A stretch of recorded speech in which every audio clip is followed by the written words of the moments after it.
Railroad history is filled with famous locomotives. Everyone knows the Mallard, the Big Boy, the Flying Scotsman. But for every celebrated machine that earned its place in museums, dozens of experimental, peculiar, or just plain unlucky locomotives vanished into obscurity. Some were built as one-off experiments that never led anywhere. Others were production locomotives from obscure railways that time forgot. A few were revolutionary designs that arrived at precisely the wrong moment. Today we're exploring 20 locomotives so rare, so unusual, or so thoroughly forgotten that even dedicated railway enthusiasts might never have encountered them. These aren't just footnotes in railroad history. They're entire chapters that got lost. The Holman Dreadnaugh arrived at Britain's Great Western Railway in 1899 as the product of one man's obsessive quest to eliminate coal smoke entirely. Frederick Holman, a wealthy eccentric convinced that locomotive smoke was poisoning Britain, funded construction of this bizarre oil-fired monstrosity at his private works in Camborne. The locomotive featured a unique firebox designed to burn heavy crude oil through pressurized atomizing burners, technology borrowed from naval vessels but never before attempted on rails. Holman spent over £15,000 developing the atomizing system, which used compressed air to spray oil into the combustion chamber in a fine mist that supposedly burned with perfect efficiency and zero smoke. The GWR agreed to test it, mostly because Holman offered to cover all expenses and modifications to their infrastructure. The Dreadnought rolled out of Camborne Works weighing 93 tons, substantially heavier than comparable locomotives because of the massive oil tanks and compressor equipment. It featured a 4-4 wheel arrangement with unusually large 78-inch driving wheels intended for express passenger service. The boiler pressure reached 220 pounds per square inch, exceptionally high for the era. Holman decorated the locomotive in royal blue livery with gold striping, convinced his invention would revolutionize railroading. Initial testing at Swindon seemed promising. The atomizing burners worked exactly as designed, producing intense heat with remarkably little visible smoke. Firemen reported easier working conditions compared to shoveling coal. Then came the first revenue run, and reality arrived with devastating force. The atomizing system required continuous compressed air pressure to function, which meant running an auxiliary steam-driven compressor constantly. This consumed roughly 20% of the boiler's steam output, dramatically reducing available power. The locomotive struggled with grades that conventional coal burners handled easily. Making matters worse, the atomizing burners proved impossibly sensitive to fuel quality. Heavy crude oil varied wildly in viscosity depending on temperature and source. Thick oil clogged the precision burners within hours. Thin oil sprayed unevenly, creating hot spots that damaged firebox plates. The GWR's fuel storage facilities had no way to maintain consistent oil temperature, so every refueling meant adjusting burner settings through trial and error while steam pressure fluctuated wildly. More damning still, the supposed efficiency gains never materialized. Operating costs exceeded conventional locomotives by 60%. After just 6 months and fewer than 12,000 miles, the GWR returned the Dreadnought to Holman with polite thanks and firm disinterest. No other railway showed any desire to experiment with atomized oil firing. It was scrapped in 1902, its revolutionary burner system sold for scrap metal. Holman died convinced the railway industry had rejected genius through short-sighted conservatism, never acknowledging that his invention simply cost too much to operate. Norway's railway administration delivered the NSB-type XDXA in 1906, a tank locomotive designed specifically for the nation's impossibly steep mountain grades and tight curves. Norwegian engineers faced terrain that made Swiss railways look gentle, with sustained grades exceeding 6% and curves so sharp that conventional locomotives couldn't physically navigate them. The type XDXA emerged as their solution, featuring a 0.62 wheel arrangement with all axles equipped with flangeless tires on the center drivers, to allow negotiating curves measuring barely 30 meters radius. The locomotive incorporated a unique articulated frame that allowed the rear truck to swing independently while maintaining boiler support. The design seemed clever until crews actually tried operating it in winter conditions.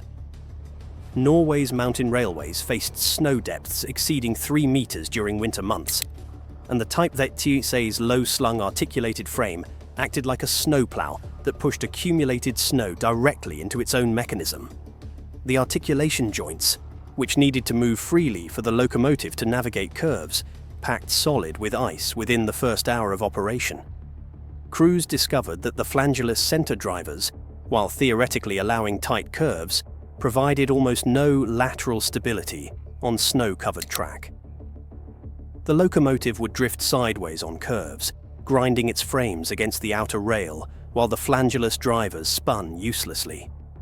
Norwegian railroaders nicknamed it Sideweisen, roughly translating to the sidewinder, because it traveled as much sideways as forward on mountain grades. Engineering teams spent 2 winters attempting modifications. They added steam heating pipes to the articulation joints, but these froze solid in the extreme cold despite continuous steam flow. They tried fitting temporary flanges to the center drivers for winter service, but this prevented the locomotive from navigating the curves it was specifically designed to handle. The fundamental problem was insoluble through immodification. Any locomotive capable of handling Norway's curves needed articulation or flangeless drivers, but either feature made it vulnerable to snow and ice. By 1909, the NSB had given up entirely. The Type XDXA was relegated to summer service on a single branch line where curves were gentler and snow accumulation minimal. It operated sporadically until 1924, when modern Mallard articulated locomotives finally solved the mountain railway problem through entirely different engineering approaches. The Type XDXA was scrapped that same year, remembered only in Norwegian railway technical journals as an example of elegant theory meeting brutal reality. Australia's Victorian Railways commissioned the A2 Class from Newport workshops in 1907 to burn brown coal instead of expensive imported black coal. Victoria possessed vast reserves of brown coal in the Latrobe Valley, but the fuel presented extraordinary challenges. Brown coal contains up to 70% moisture content by weight and produces barely half the thermal energy of black coal per ton. Burning it efficiently required fundamentally different firebox design. The A2 featured an enormous firebox, measuring over 12 feet long and 6 feet wide, substantially larger than any contemporary locomotive of comparable size. The grate area exceeded 65 square feet, allowing the massive fuel volume necessary for adequate steam production. The railway built 6 A2 locomotives, confident that brown coal firing would slash operating costs. Initial testing seemed to validate this optimism. The massive firebox could indeed burn brown coal and generate sufficient steam pressure for mainline service. Fuel costs dropped by nearly 40% compared to black coal. Railway administrators began planning fleet-wide conversion to brown coal firing. Then winter arrived, and the A2s revealed their fatal flaw. Brown coal's high moisture content meant it couldn't be stored outdoors during wet weather without absorbing even more water and becoming essentially non-combustible. The railway needed to construct massive covered storage facilities at every depot servicing A2s. Even with covered storage, the coal degraded rapidly, turning into a soggy mass that was difficult to shovel and nearly impossible to ignite. Firemen reported nightmare working conditions. Brown coal produced enormous volumes of ash and clinker that had to be continuously cleaned from the massive grate. The firebox size meant firemen walked nearly 12 feet inside the locomotive to reach the far corners with their shovels, working in temperatures exceeding 160 degrees, while clouds of ash and steam made breathing difficult. A single coal run required removing over 2 tons of ash and clinker, taking nearly 2 hours of brutal labor while the locomotive sat idle. Maintenance costs soared, as the massive firebox required frequent repairs to cracked plates damaged by inconsistent heating. Most damaging, economically, the A2s required stops for ash cleaning roughly every 75 miles compared to 200 miles for conventional locomotives.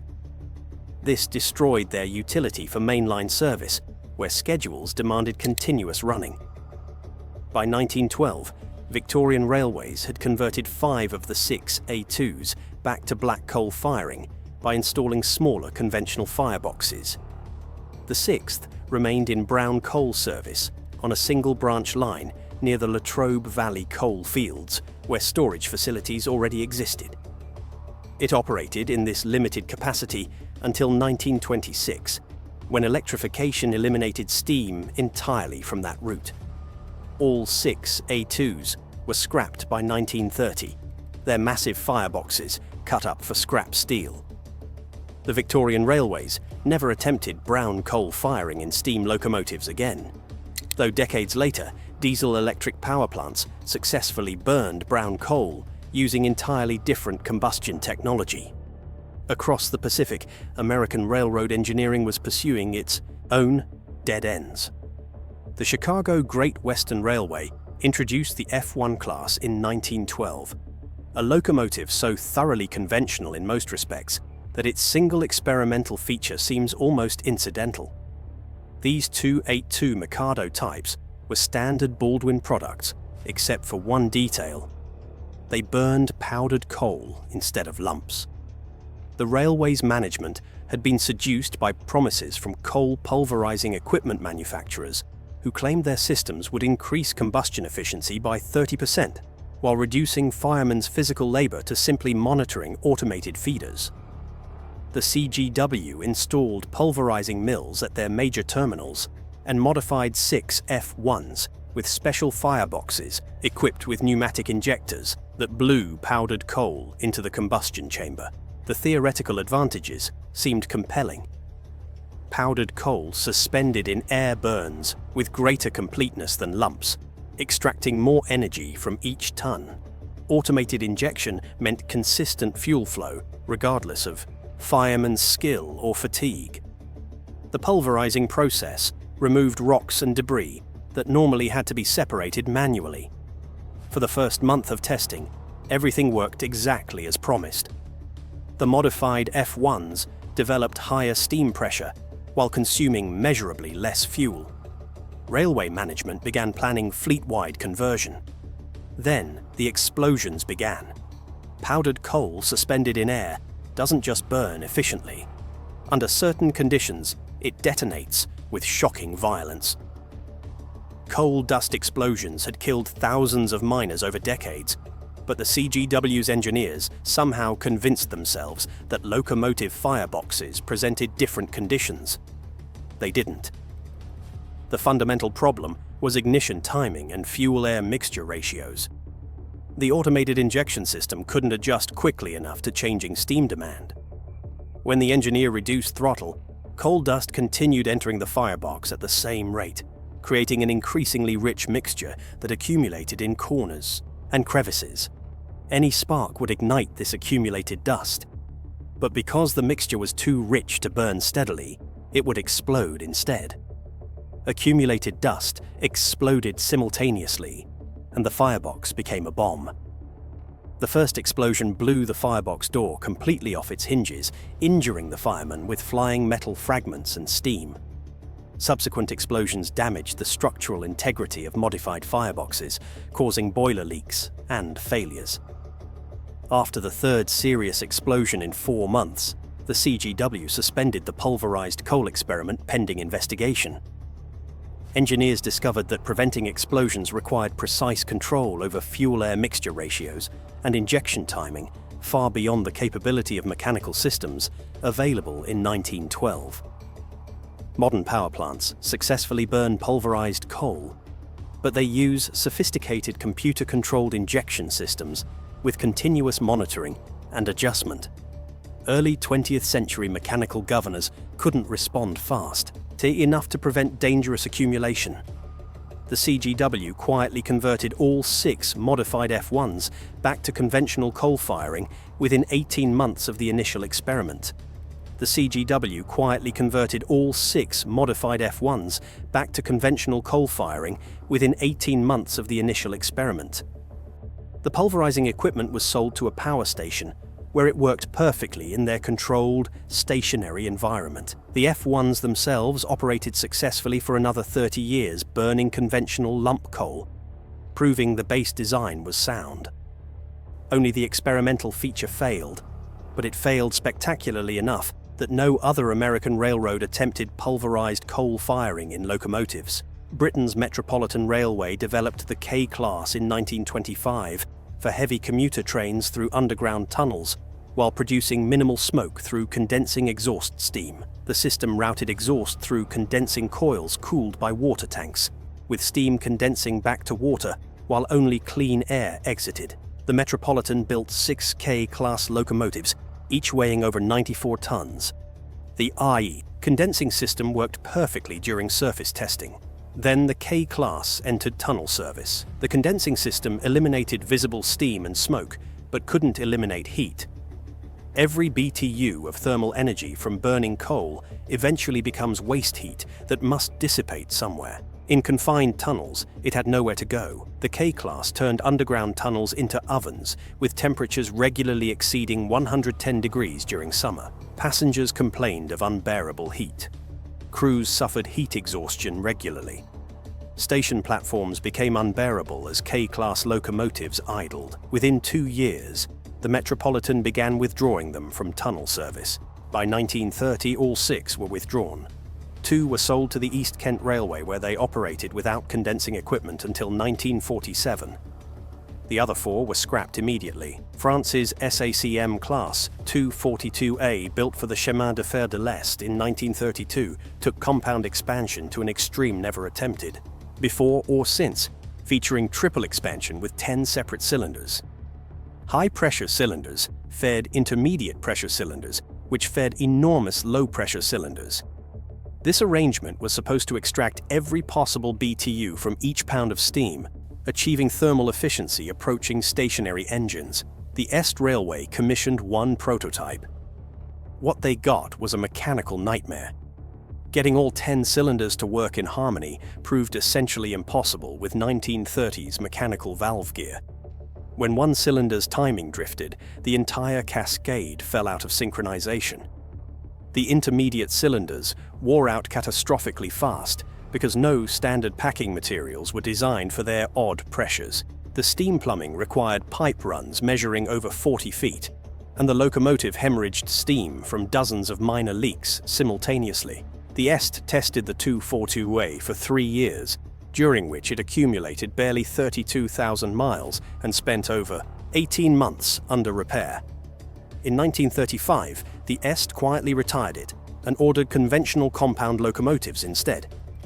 The 242A was scrapped in 1938. Japan's Nippon Shario C62-3 of 1948 incorporated wartime aircraft technology with an aluminum alloy streamlined shroud featuring a bulbous nose design tested in wind tunnels. The streamlining worked exactly as predicted, dramatically reducing aerodynamic drag. The problem was maintenance accessibility. The elaborate aluminum shroud completely enclosed the locomotive's running gear and virtually every mechanical component. Any maintenance required removing over 300 fasteners. Routine inspections took 6 hours instead of 30 minutes. The aluminum construction proved equally problematic. The lightweight alloy expanded and contracted far more than steel with temperature changes. The shroud panels warped and buckled from intense boiler heat. Within 6 months, the carefully sculpted aerodynamic shape had deteriorated into wrinkled, deformed panels. More critically, the enclosed shroud made it impossible for crews to visually inspect running gear during operation. After 2 incidents where bearing failures went undetected until catastrophic failure, JNR ordered the shroud removed entirely. The C62-3 operated the remainder of its career unstreamlined. It was scrapped in 1968. The Soviet P-38 class of 1954 featured a 4-to-14 four-wheel arrangement with 14 driving wheels in a rigid frame. These massive locomotives measured over 132 feet long and weighed nearly 250 tons with tender. Soviet engineers decided that if 7 pairs of driving wheels were good, 14 must be better. The theoretical tractive effort exceeded 140,000 pounds. What they got was a locomotive so fundamentally impractical that it operated barely 18 months. The rigid wheelbase measured over 43 feet, which meant the locomotive could only navigate curves exceeding approximately 800 meters radius. This eliminated it from 90% of the Soviet rail network. Even on gentle curves, the P-38 caused extraordinary wear because the rigid wheelbase forced drivers to slip sideways. The enormous length created operational nightmares. Most turntables couldn't accommodate it. Water consumption was catastrophic at 90 tons per hour, requiring stops every 75 miles. The P-38 required special facilities for servicing because standard pits were too short.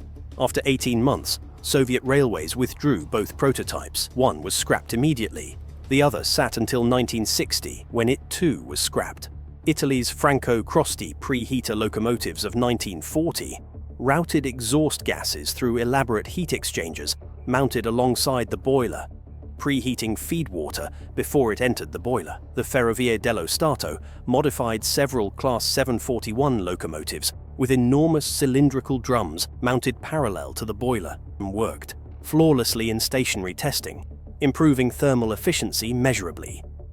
Then, the locomotives entered revenue service. The preheater drums were extraordinarily vulnerable to damage from flying ballast and track debris. The tubes inside accumulated scale rapidly, reducing heat transfer efficiency. The Crosti system diverted exhaust gases horizontally through the drums before venting through rear-mounted smokestacks. This significantly reduced draft, forcing engineers to run blowers constantly.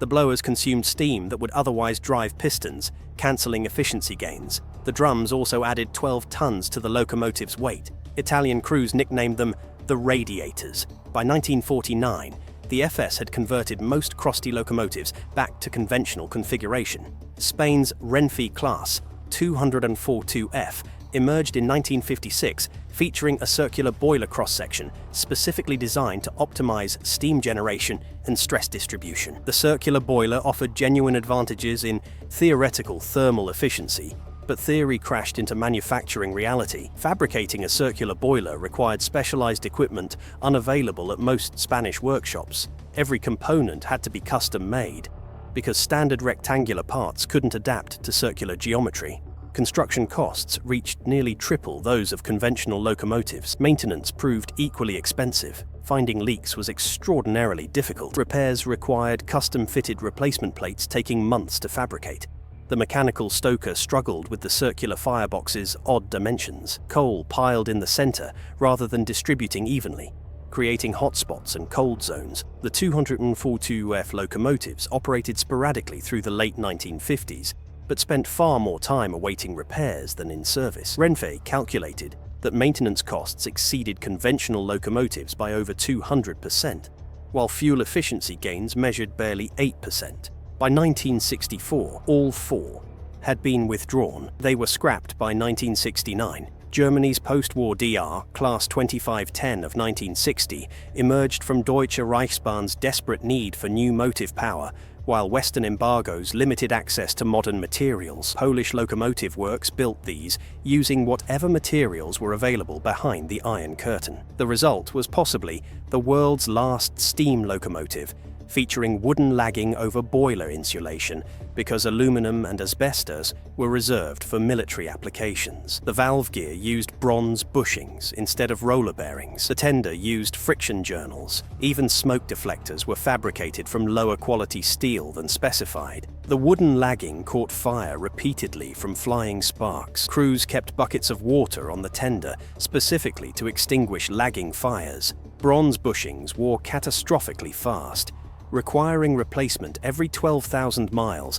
instead of 100,000. Friction journals generated hot boxes with depressing regularity. The low-quality steel frames cracked regularly. After just 5 years, the DR began withdrawing Class 25.10 locomotives because maintenance costs exceeded the value of work they could perform. By 1968, all were retired. The Baldwin RT 624 appeared in 1953 as a desperate attempt to remain competitive in the road switcher market. This locomotive featured a unique transmission, allowing it to operate as either diesel-electric or diesel-hydraulic, depending on service requirements. The dual-mode design seemed brilliant for railroads, needing both high starting tractive effort of electric transmission and high-speed efficiency of hydraulic drive. The reality was a parts nightmare, combining the worst characteristics of both transmission types. The switching mechanism between modes required elaborate clutches and hydraulic actuators that failed constantly. When they failed, the locomotive was trapped in whatever mode it was operating in. The dual transmission meant dual maintenance, burdens. Railroads needed parts inventories and skilled technicians for both systems, effectively doubling support infrastructure. Baldwin sold only 19 RT 624s, and every purchaser regretted the decision. The Pennsylvania Railroad calculated that maintenance costs exceeded comparable electromotive road switches by over 170%, while reliability was barely 40%. By 1960, virtually all RT 624s had been retired and scrapped. Baldwin's locomotive division closed permanently in 1956. Canada's CNR U1F class of 1944 featured experimental automatic stoker systems using photoelectric cells to monitor firebox brightness and automatically adjust coal feed rates. The cells mounted inside the firebox door, monitoring light intensity from burning coal. When fire dimmed, the stoker increased speed. When fire brightened excessively, the stoker slowed. CNR engineers were convinced this represented the future. The first problem emerged within weeks: photoelectric. Cells were sensitive to temperature extremes, and firebox doors regularly reached 500 degrees. The cells degraded rapidly, requiring replacement after barely 200 hours. Even when functioning, the automatic stoker created problems. The system couldn't anticipate grade changes, so when locomotives started climbing, steam pressure would drop before cells registered dimming fire. Human firemen learned to anticipate throttle changes proactively. The photoelectric system couldn't match this. The system also couldn't handle coal quality variations. After 18 months of testing, CNR admitted defeat and replaced the automatic stokers with conventional manually controlled units. The U1F locomotives operated successfully for another 20 years using standard stokers. Brazil's Estrada de Ferro H1 do Brasil commissioned the Class H1 from buyer Peacock in 1927. These peculiar locomotives featured a unique 0-440 Mallard arrangement with a firebox located between two engine units rather than behind the rear unit. This placement was supposed to improve crew access while maintaining adequate capacity. The unconventional firebox location created immediate problems. With the firebox positioned between engine units, hot gases had to travel through the boiler barrel in both directions to reach the smoke box at the front. This created complex gas flow patterns that didn't draft properly, causing incomplete combustion and excessive smoke. Brazilian crews called them the fog makers. The firebox location meant crews worked directly above the rear articulated engine unit, which created dangerous conditions when moving. Maintenance proved equally problematic. Accessing any boiler component required disturbing complex mechanical linkages connecting both engine units. The Central do Brasil tested 6 H1 locomotives for 3 years before withdrawing them all. No buyer wanted locomotives with such difficult characteristics. All 6 were scrapped between 1931 and 1933. New Zealand's NZR WF class of 1951 were designed to burn low-grade lignite using a unique gasifier burner system, converting solid coal into combustible gas before injection into the firebox. NZR built 6 prototype gasifier locomotives with substantially modified fireboxes. The gasifier system incorporated a separate chamber where lignite was heated in oxygen-poor conditions, producing combustible gas. The chemistry was sound and proven in stationary installations, but stationary gasifiers don't bounce along imperfect track. The gasifier chamber required precise temperature control and oxygen levels, but locomotive operations subjected it to constantly varying conditions. Crews nicknamed her the Nightmare because keeping her running demanded expertise that simply didn't exist in most engine sheds. The W1 spent more time in shops than on main lines. Eventually, the railway gave up and rebuilt her with a conventional boiler, ending one of the most ambitious experiments in British steam history. Coal-fired boilers produced the steam that spun turbines, which drove generators, which powered electric traction motors. In 1944, the Pennsylvania Railroad unveiled a locomotive that sounded like the future. The S2 was powered not by pistons, but by a steam turbine connected directly to the driving wheels. No rods, no reciprocating motion, just smooth turbine power spinning the drivers at speeds up to 100 miles per hour. At low speeds, the S2's fuel consumption was catastrophic, burning coal at rates that made dispatchers wince. The John Henry spent more time in the Roanoke shops than on the rails. Less than 3 years after its debut, Norfolk and Western retired their turbine and ordered diesels. The railroad that had sworn allegiance to steam finally surrendered. The John Henry was scrapped, and with it died the last hope that steam technology could evolve fast enough to survive. Sometimes the legend loses to the machine. Number 2. Southern Pacific Cab Forward AC-12.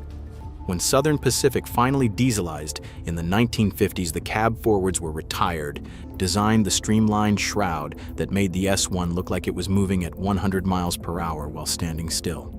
And it could actually do that. Reports suggest the S1 achieved speeds approaching 140 miles per hour during testing. The engine was displayed at the 1939 New York World's Fair, where millions watched its massive drivers spin under steam power on special rollers. But the S1's size was also its weakness. It could not negotiate curves on most Pennsylvania railroad lines. The concept promised to eliminate the notorious hammer blow effect that destroyed track, reduce moving mass by over 40%, and allow steam locomotives to operate smoothly at speeds exceeding 150 miles per hour. British Railways tested a prototype on a modified Class 9F and immediately banned further development. The official reason was complexity and maintenance concerns. The real reason was that British Railways had already committed to dieselization, and this system threatened to make steam locomotives competitive again. Modern finite element analysis proves Bose was right on every count. The design would have worked brilliantly, distributing forces through the mechanism in ways that actually reduced bearing stress compared to conventional systems. Computer modeling shows the Bose drive could have extended steam locomotive life by 20 years minimum. Engineers who have studied the archived drawings call it one of the greatest missed opportunities in locomotive history. The system that could have saved steam power was killed by bureaucrats who had already decided its fate. Number 19. The Giesel oblong ejector. This meant more power for less coal consumption.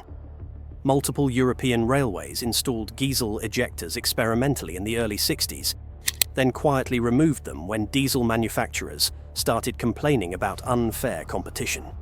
The objection was never technical. The objection was that it made steam too efficient. Modern computational fluid dynamics analysis confirms what Giesel knew through intuition and testing, recovering heat that conventional designs simply blew into the atmosphere. British Railways built 10 locomotives with Franco-Crosty boilers in 1955, then banned any further construction in 1962 after crews complained about smoke deflection problems and maintenance difficulties. The smoke issue was real but solvable. The maintenance concern was deliberately exaggerated by depot workers who wanted simpler diesel assignments. What everyone missed was the fundamental efficiency gain, allowing each unit to optimize power delivery independently. Deutsche Bundesbahn rejected the proposal outright, citing excessive development costs and questioning why anyone would invest in steam technology when diesel-electric locomotives were clearly the future. The decision seemed rational at the time, could operate safely within locomotive clearances. The locomotive would have required refueling only once every 18 months and would have had effectively unlimited range. The Soviet Railway Ministry banned the project before a prototype was constructed, citing radiation concerns and international treaty complications. The official reasoning made sense, but modern analysis suggests the real reason was simpler. The design was too far ahead of available shielding materials and control systems. What makes this banned design genius in retrospect is that the fundamental concept was completely sound. Modern engineers looking at Chapelon's calculations recognize the tragic irony. The ban condemned Irish railways to permanent dependence on imported diesel fuel when a genius indigenous solution was available. Number 13. The gyroscopic stabilization system. If Swiss Federal Railways had approved development, Switzerland might have pioneered high-speed rail technology a decade before Japan's Shinkansen demonstrated the concept to the world. Number 12. Sentinel Kamati Uniflow engine. The Sentinel company's final design before their locomotive division closed proposed a radically different approach to steam power. Instead of conventional double-acting cylinders where steam pushed pistons in both directions, the Uniflow design allowed steam to enter only at one end while exhausting through ports in the cylinder walls. This eliminated the need for complex valve gear entirely, replacing it with simple poppet valves that opened and closed based purely on piston position. The system could recover up to 90% of the water used, extending range to nearly 500 miles between stops. Only 90 Class 25 condensing locomotives were ever built. The complexity was staggering. 6 steam-driven fans forced air through miles of radiator tubing while the locomotive thundered across the desert. Maintenance crews battled scale buildup and tube failures constantly. The condensing equipment added tons of weight and required specialized knowledge few possessed. Most remarkably, the independent engine control system anticipated by 4 decades the distributed power concepts that modern freight railroads now consider essential. Henschel was proposing in 1960 what Union Pacific would not fully implement until the late 1990s. The ban meant Germany missed a technological leap that might have kept steam competitive for high-speed passenger service. Number 16. Soviet-type P-38 nuclear steam locomotive. In 1964, Soviet engineers proposed a locomotive powered by a small nuclear reactor instead of a coal fire, generating steam for conventional reciprocating machinery. The concept was not as insane as it sounds.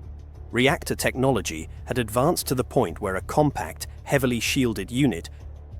Swiss engineers in 1963 proposed installing large gyroscopes in locomotive tenders to actively stabilize trains at high speeds, allowing safe operation at velocities that would make conventional designs derail.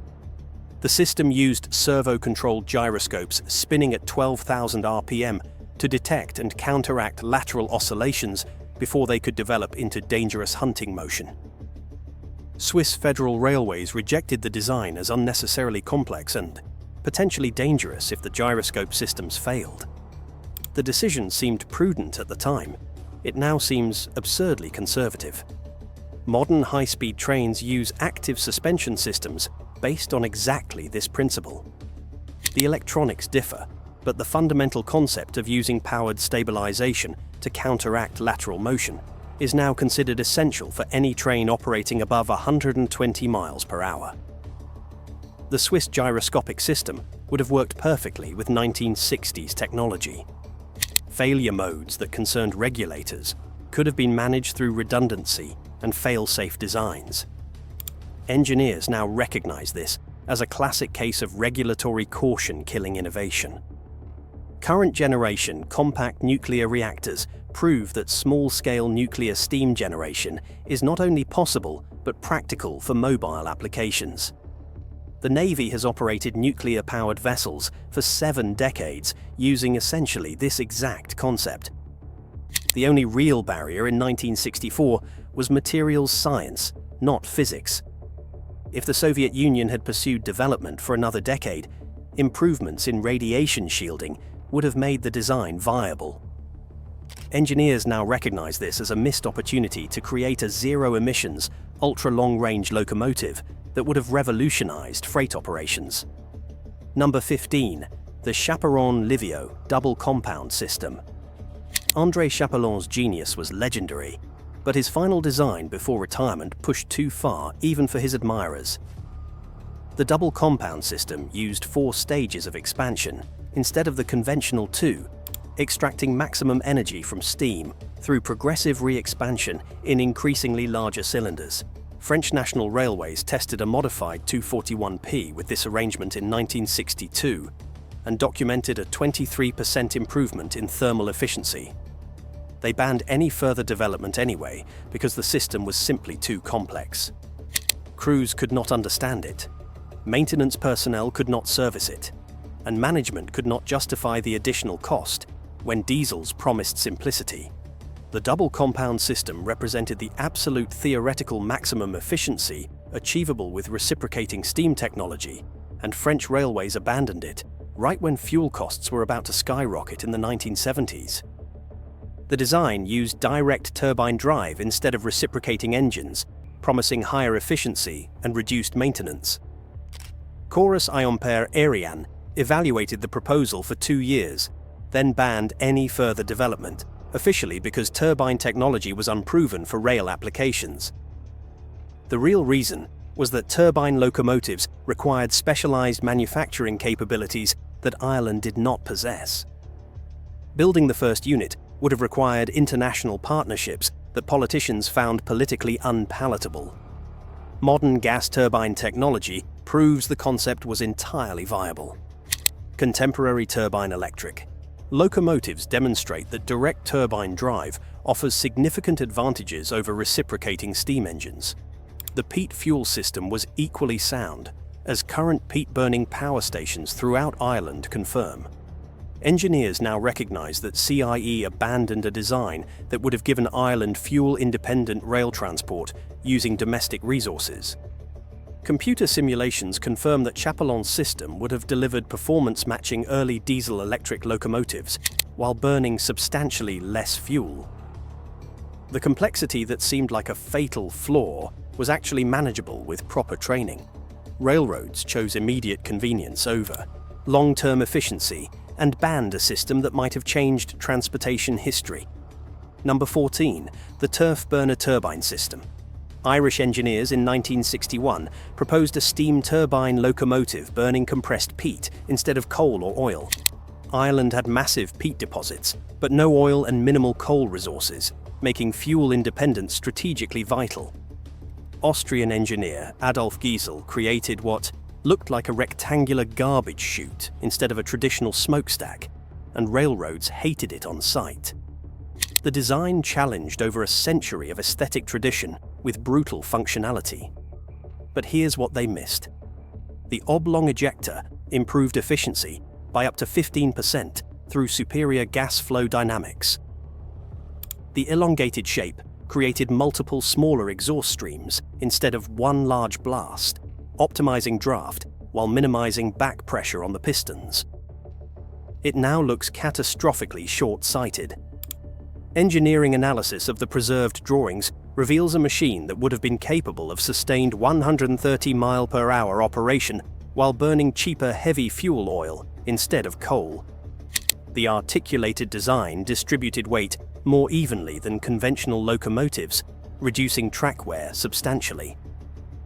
Modern stress analysis shows the streamlined body would have protected running gear from debris while significantly reducing drag.